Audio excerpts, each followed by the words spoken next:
वो कोई धार्मिक नहीं है, वो कोई संगठन नहीं है, एक विचारधारा है। उस विचारधारा के तहत फाउंडर मेंबर मैं और भंवरलाल जी परमार ने इस वीडियो को आप लोग बड़े तरीके से आप लोग रिकॉर्डिंग कीजिए। भंवरलाल जी परमार और मैंने पूरे इलाके में काम किया और आदिवासियों को संवैधानिक तरीके से, सांस्कृतिक तरीके से, लोकतांत्रिक तरीके से जगाने का काम किया और वो वैचारिक गुरु बने। और उन्होंने इस इलाके में बेकार काम हो रहे हैं, जैसे जुलाई महीना चालू होता है ठीक उसके बाद में दशा माता का व्रत चालू हो जाता है। तो आज से 10 साल पहले कोई दशा माता जानता था क्या? मुझे बताओ। प्रशासन भी इस चीज को रिकॉर्ड करे। 10 साल पहले आदिवासी इलाके में कोई दशा माता फसा माता नहीं थी। एक दशा माता थी। होली के 10 दिन बाद हम लोग नए धन धान की पूजा करते थे और उसके लड्डू बनाते थे और पीपल की पूजा करके उसके जो सोल खाल थी उसको लाके हमारे कमले कोटी हम डालते थे। वो दशा माता हमारे अंदर थी। लेकिन 10 साल के अंदर अंदर गुजरात से एक प्रकार का प्रकोप आया और आदिवासी इलाके में आने के बाद में घर के अंदर तेल नहीं है खाने का और वो ऊंट वाली माता को बिठाकर 10 दिन तक दीपक जलाते हैं और 10 दिन तक छोटी छोटी बच्चियां ये करती है, स्कूल नहीं जाती है, रात भर जागती है और कुछ लड़के भी जागते हैं। फिर माता चढ़ती है, तलवार से गर्दन काट देती है छोटी छोटी बच्चों की। डूंगरपुर की घटना है। इतना अंधविश्वास फैल चुका है आदिवासी इलाके में, जिसको रोकने का काम प्रशासन का होना चाहिए था। वो बीड़ा आदिवासी परिवार ने उठाया, हमने उठाया और राजसमंद के जयसमंद झील के नीचे भंवर जी ने एक भाषण दिया था। वो भाषण क्या था कि हमारी छोटी छोटी बच्चियां स्कूल नहीं जाकर सोमवार के दिन, दशा माता के दिन स्कूल नहीं जाती है, पढ़ती नहीं है, मंदिर में जाती है, विभिन्न प्रकार के कर्म कांड करती है। और अखबारों में हम देखते हैं कि विभिन्न बड़े बड़े मंदिरों के अंदर पंडितों ने महिलाओं के साथ में बहुत बड़े बलात्कार किए हैं। मैं नहीं बोल रहा, देश का मीडिया बोल रहा है। तो भंवर जी ने यही बात की 3 साल पहले और आज पार्टी विशेष के लोगों ने भंवर जी के विरोध में ज्ञापन देकर उनके खिलाफ में मुकदमा दर्ज किया। तो हमने ज्ञापन भी दिया है और 29 तारीख का मैं आप लोगों को कह रहा हूं, 29 तारीख को भील प्रदेश महिला मोर्चा के तत्वाधान में डूंगरपुर के अंदर बहुत बड़ा कार्यक्रम रखा है। तो आप लोगों को हजारों की संख्या में आना है और हम लोग वहां पे 2 लाख लोग इकट्ठा होंगे, जिसका नेतृत्व महिला करेगी। तो क्या आप लोग 29 तारीख को डूंगरपुर की ओर कूच करेंगे? हमारा जन जागरण को तेज करेंगे? संविधान की रक्षा करने के लिए संविधान की किताब हाथ में उठाएंगे? बहुत बहुत धन्यवाद। और कुछ रह गया क्या? दूसरी बात, कुछ बात और मैं और प्रशासन को खड़ा रखना नहीं चाहता हूं। मैं बात कर रहा था जुलाई महीना से 10 दिन तो दशा माता, उसके बाद में 14 दिन गणपति, उसके बाद में 9 दिन नवरात्रि, इसी बीच में बोल मारी अम्बे जय जय अम्बे, फिर अपना ये जो आपका रामदेव जी। तो सारे बच्चे 10, 15 ये पूरा कैलकुलेशन है। तो पढ़ाई के दिनों में ही सारे धार्मिक कार्यक्रम में व्यस्त हो जाते हैं और जो आदिवासियों का ध्यान नहीं है उसके पीछे पड़ जाते हैं। फिर कहते हैं कि 10वीं में मेरा बच्चा सप्लीमेंट ही आया, घंटा ही नहीं पढ़ रहा है, बोल मारी अम्बे कर रहा है, कॉपियों में अम्बे अम्बे लिख रहा है, कॉपियों में राधे राधे लिख रहा है। तो क्या तुम्हारा बच्चा लड्डू लाएगा के 100 नंबर लाएगा? ये पूरा हमारे इलाके में आदिवासी के साथ साथ में जो भी समुदाय रह रहा है, चाहे वो दलित समुदाय हो, चाहे वो ओबीसी समुदाय हो, चाहे वो माइनॉरिटी हो, चाहे वो जनरल समुदाय हो, जो गरीब वर्ग का तबका इस इलाके में रहता है, उसको आगे बढ़ने नहीं देना चाहते, उसको धार्मिक गुलामी में बनाए रखना चाहते हैं। ये कोई मेरे ऊपर धार्मिक उन्माद फैलाने का मुकदमा नहीं लग सकता। इतना तो हम भी पढ़े लिखे हैं। अंधविश्वास और पाखंड के लिए हमें अंतिम समय तक लड़ना पड़े और आदिवासी घर में बच्चे को सरकारी नौकरी तक लड़ाई लड़ना पड़े तो हम आपके लिए तैयार हैं। लेकिन आप लोगों को हमारे साथ में कंधे से कंधा मिलाकर आगे बढ़ना होगा, चलना होगा। तो क्या हमारे साथ में, हमारी विचारधारा के साथ में हमारे समाज के बच्चों को नौकरी दिलाने के लिए आप लोग तैयार हो? अंधविश्वास और पाखंडवाद को अपने गांव से, गांव खेड़ा से बाहर निकालने के लिए तैयार हो? बहुत बहुत धन्यवाद। प्रशासन इस बात का ध्यान रखे। और दूसरी बात मैं कहना चाह रहा हूं कि इस इलाके में बेकार काम के आईजी साहब को मैं वापिस याद दिलाना चाहता हूं। 5वीं अनुसूचित क्षेत्र में आपका इंडियन पेनल कोड 1860, आईपीसी और सीआरपीसी और जो भी आपके अमेंडमेंट हुए हैं वो सीधे तरीके से आदिवासी इलाके में लागू नहीं होते।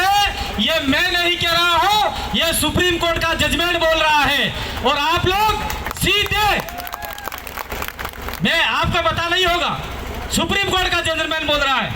बबीता जी वो कौन सा जजमेंट है? पीर आमिर रेड्डी जजमेंट है ना? हाँ, पीर आमिर रेड्डी जजमेंट है। वो पीर आमिर रेड्डी जजमेंट है। उसमें साफ लिखा गया है कि आदिवासी इलाके में आईपीसी 1860 और सीआरपीसी की जितने भी धाराएं हैं वो आदिवासी इलाके में आदिवासी के ऊपर सीधे तरीके से लागू नहीं होगी। यहाँ की टीएसी है, ट्राइबल एडवाइजरी काउंसिल है, वो राज्यपाल को लिखेगी, राज्यपाल गजट नोटिफिकेशन जारी करेगा कि कितनी कितनी धाराएं लागू होगी और कौन से एक्ट में आदिवासियों के प्रति एक्शन लिया जा सकता है। तो हमने पहले कहा था, आज से 5 साल पहले डूंगरपुर के एक एसपी साहब आए थे, जैन साहब, उन्होंने एक अभियान चलाया था और हर थाने के बाहर एक बोर्ड लगाया था कि ये धारा के तहत कोई मुकदमा दर्ज नहीं किया जाएगा और उसी के ये मुकदमा आपकी गांव की ग्राम सभा ही तय करेगी। गांव का कमेटी होगा, मुखी होगा, जो न्याय करेगा वो न्याय ही वैलिड होगा। फालतू काम के इधर आना मत, ऐसा कह दिया था। तो उस समय पुलिस प्रशासन भी हमारे साथ में था।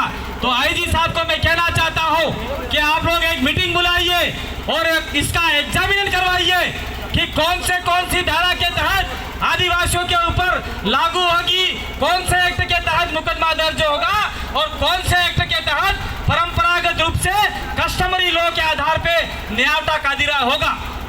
और दूसरी बात, अगर ये इससे भी आप संतुष्ट नहीं हो तो मैं आप लोगों को कहना चाह रहा हूं, उड़ीसा का वेदांता जजमेंट आया है 2013 के अंदर, उसमें साफ कहा गया है कि आपका जुडिशरी व्यवस्था, न्यायपालिका, कार्यपालिका और व्यवस्थापिका का पावर सुप्रीम कोर्ट या पुलिस प्रशासन या ब्यूरोक्रेसी आदिवासी के ऊपर सीधे तरीके से भी काम नहीं करेंगे, क्योंकि आदिवासी की जो ग्राम सभा है उसके पास अंतिम सुप्रीम पावर है। वो ग्राम सभा आपको बनानी होगी, पंचायत वाली नहीं, गणति वाली आपकी बनानी होगी। कौन सी बात है बोलो, फटाफट बोला तो नहीं। हाँ,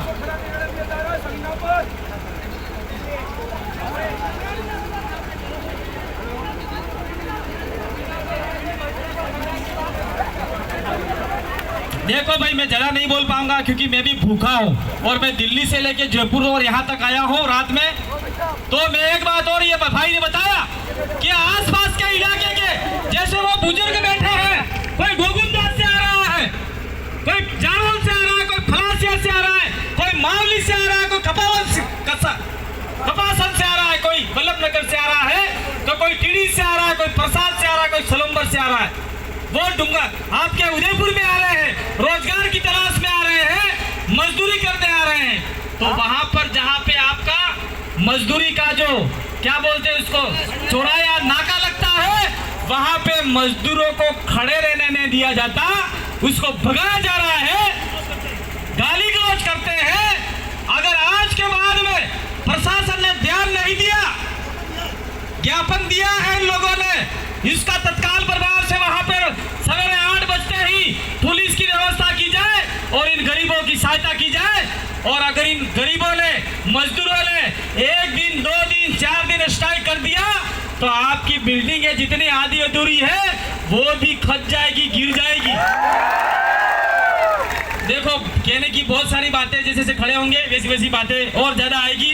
प्रशासन भी हो रहा है परेशान, ये लोग धूप में बैठे हैं, कोई बीमार हो जाएगा। तो इसीलिए मैंने एक बात बताई थी मानगढ़ के ऊपर, यहाँ पे भी बता रहा हूँ, जो हमारे साथ में जुड़ना चाहता है, नहीं जुड़ रहा है, उसके लिए मैंने एक नारा दिया है। क्या दिया है सुनिए, जब तक जोड़ेंगे नहीं तब तक छोड़ेंगे नहीं। दूसरा नारा दिया है, जो आदमी, जो व्यक्ति हमारा आदिवासी होकर किसी और के तलवे चाट रहा है, जिसने आदिवासी की मां के पेट से जन्म लिया है और रात दिन हमारे समाज को बदनाम कर रहा है, उसके लिए मारना पीटना नहीं है, उसको जोड़ने के लिए मैंने बोला है। मतलब जोड़ना है, जब तक तोड़ेंगे नहीं तब तक छोड़ेंगे नहीं। तो उसको तोड़ने का मतलब ये है, उसकी विचारधारा को तोड़ने का मतलब है। बहुत बहुत धन्यवाद, आभार, जोहार, जय आदिवासी, जय भील प्रदेश। मैं वापिस ये बोल रहे हैं, प्रकाश भीलवाला अपन ज्ञापन दे रहे हैं, अल्टीमेट दे रहे हैं। प्रशासन जो भी कमेटी जाएगी वो फॉलोअप लेगी 10 दिन के अंदर कि प्रशासन उसके परिवार को कितना मिनिमम फायदा दिला सकता है। दूसरा, जो मूल अपराधी है उनको कब तक गिरफ्तार कर सकता है। एट्रोसिटी की एक्ट के साथ साथ में आपका 303 के जितनी भी धाराएं लगी है उसके तहत हमको कितनी कार्रवाई हुई, समय समय पे फॉलोअप लेना है। और जिस दिन आप लोग आह्वान दोगे, अब की बार मैं खुद स्वयं तैयारी करूंगा और मेरे जितने भी सोशल मीडिया के अकाउंट है, चाहे इंस्टाग्राम हो, चाहे फेसबुक हो, चाहे पेज हो, चाहे ट्विटर हो, चाहे कुछ भी हो, चाहे मेरा वीडियो वायरल करना पड़े, कुछ भी करना पड़े, तो मैं 10 दिन का समय लूंगा आने वाले समय में और आह्वान करेंगे। अगर हमारे जितने भी मुद्दे इसमें से सफल नहीं होते हैं तो आने वाले समय में पूरे उदयपुर को घेरने का काम हम लोग करेंगे।